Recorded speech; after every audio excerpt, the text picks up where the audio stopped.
एखन अपना सब दिस अथाह गरमई भऽ गेल। आब से कहबै जे भगवानो कन्फ्यूज छथिन जे की करिए, बारिश दिए कि रौदे दिए।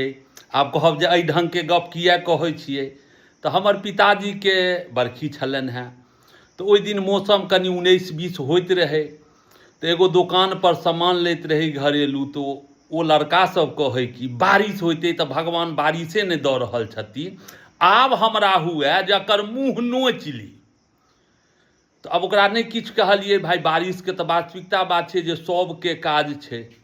ठीक ओहिना हम एक जगहपर पान खाइत रही, तऽ कहलिए कि अथाह गर्मी रहै, साँस लेबऽमे दिक्कत होइत रहै, तऽ कहलियनि जे भाइ साहब बारिशो भऽ जैतै, भगवान बारिश नहि दऽ रहल छथिन। तऽ एक आदमी हमरा तराकसँ नहि कहैया, यौ भाइ साहब 2 दिन कहियौन भगवानके स्थिर रहऽ लए, जे हमरा माटि कनि खसि रहल यऽ, माटि भरा जाए तकरा बाद कोनो टेंशन नहि छै।